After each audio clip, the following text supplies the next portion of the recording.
Okay, so picking up where we left off, we get down into the rules, and actually this section is kind of half crossed out because these first hard rules really only apply to Lightwave and how the subpatch math works. It doesn't work with certain types of polygons and so on.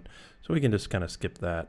If you're a Lightwave user, you pretty much already know that, or there it is for you.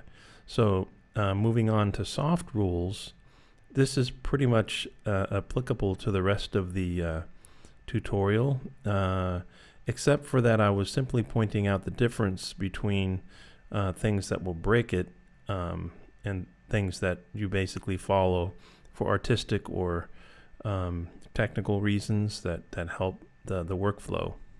So now in this case, probably the only hard rule is in Blender for a Catmull-Clark subdivision surface would be, you probably can't subdivide points by themselves, but it will subdivide edges by themselves.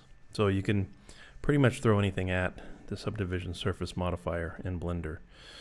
Okay, so now we get into the basic theory and concepts. Okay, and so what I'm talking about here is that this is the basic concept of subdivision surface modeling. And what we're doing here is we are giving ourselves edge loops around which to design and create detail. Okay, and so I have this arrow pointing to edible edge. Then I have inner mesh and outer mesh. And so what I mean by that is you have this area out here, as I mentioned before in the last tutorial when I was talking about the grid mesh. We were talking about defining things. So you got the grid mesh, and down here you got the areas of grid mesh and then of the edge loops, right? So now I'm going into it a little bit further and describing the fact that you want to keep these 5 points, these 5 edge points away from the edge that you want to edit that's going to define your surface and your contour or the shape of the thing that you're modeling. And that these, usually you want to keep them away from something that you have to edit. Not that you wouldn't edit these or move these around, but they would usually be on a flatter or a finer curve part of the surface. They won't really be up here next to the part that you need to change and edit and move around, and that defines the actual shape. Okay, and an inner mesh, again, is kind of inevitable. You have to have that. And those are usually joined by these 3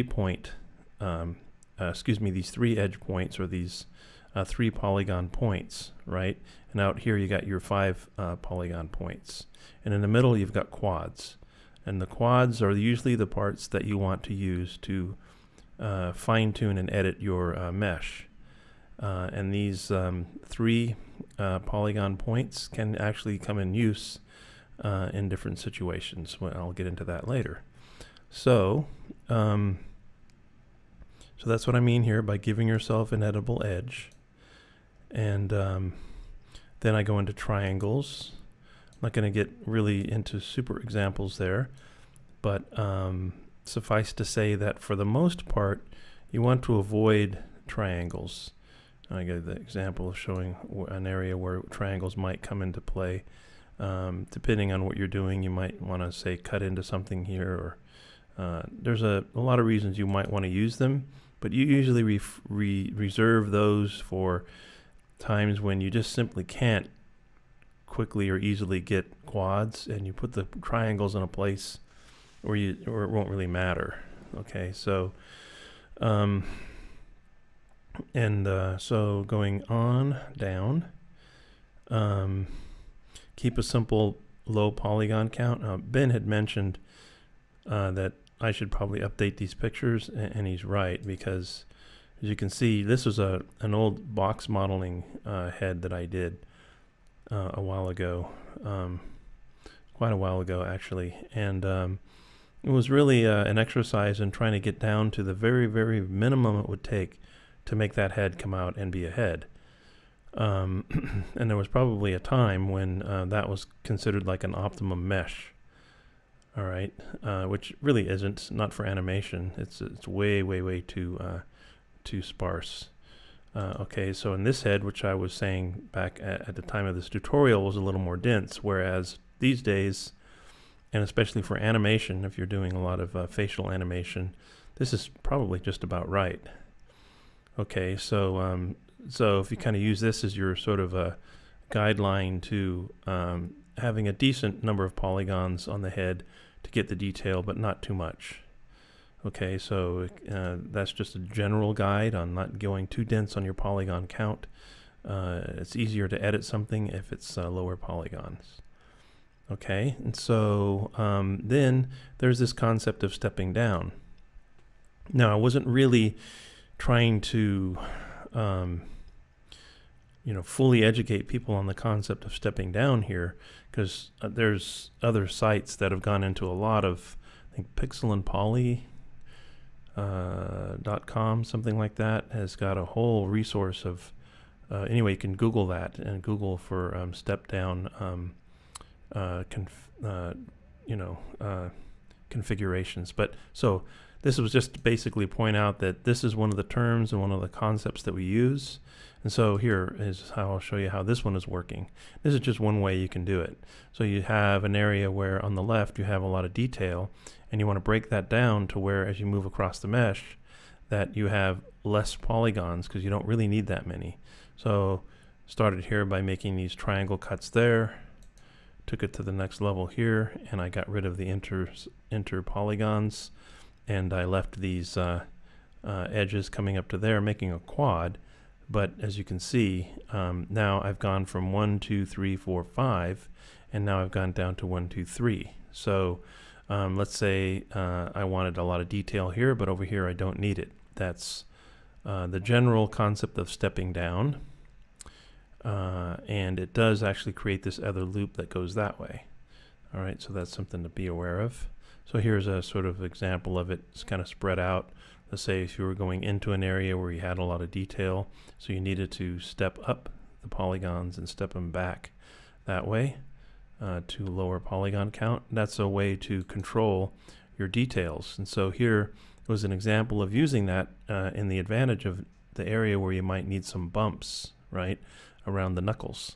And so yet in the arm, I don't need a lot of detail. Yet in the fingers, I need a lot of detail, so I'm increasing the amount of polygons as I come around the fingers and decreasing them as I come back. And over the knuckles, I'm kind of redirecting these loops around, kind of directing everything back. So it's just a way to sort of,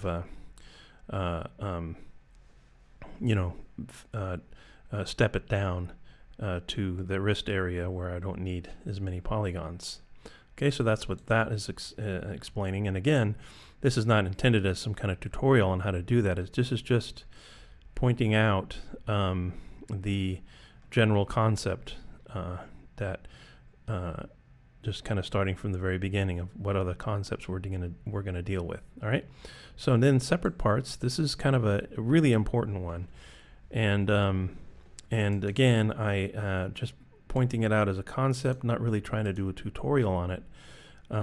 But it's worthy of mention, and so let's jump over to Blender here and just show an example of this. So I have this little decorative box that I modeled, and if you see this here, this top part. So now, actually, truth be told, the first time I did this, I actually did have all the polygons on the inside, and you know, there were times where, let's say if this was a piece of metal and you wanted to show that it was kind of formed from this this flat piece, then it would be okay to connect those polygons and then try to figure the polygon flow in the middle. But in this case, it's a wooden box, and so I decided, well, if it's going to be a wooden box, then really we don't need that. And also, it's just a great illustration here, so that's why I pulled out this file. And so basically, since this is made of wood, and so what I'm talking about here is look for how something can be built. You know, where I said here an example of the eye socket and an eyeball. Obviously, you don't want to create an eye connected to the eye socket. You would want to have the eyeball separately. Obviously, for animation, it makes sense. But the idea is that this is the way the human body is constructed. And so it makes logical sense anyway from a modeling point of view, even if you didn't animate the model. All right. So in other words, it'd be a lot easier to make those spheres in there as separate pieces and more realistic looking. So go over here to this box, and to illustrate that, even with these characters here, that let's take a look at this one. Oops, look at that one there. So you can see this piece here is separate, just to kind of illustrate that a little bit. So now this one, it's a wooden box, right? So this was a good test case. So as we open up the box, we start looking inside of it. We can see that I built this thing intentionally with separate parts. So this is a piece of wood that was cut, and underneath it is a piece of wood. And over here, these are separate pieces constructed together. Maybe they were glued or nailed inside or screwed inside or whatever, or both. But the idea is to show these things, or to build these things as separate pieces. And even in this wooden part here, see how tempting it would be just to make that a subdivided box and connect these things here. But that is really not the best way to do something like this. The best way is to make it like it really is in the real world, and you save yourself a lot of you know, polygons and work too. So in other words, the amount of work it would take to connect these two things together compared to the work it takes to keep them as separate can be a lot, can be quite a bit, especially with these top parts here like this. So you can see so much easier and practical to have this as a separate piece from all this little other woodwork in here that was cut out. Like in the real world, it probably would have been cut out in a saw, and a little one of those band saws or whatever you call those things, little hand ones. I forget what you call those. But all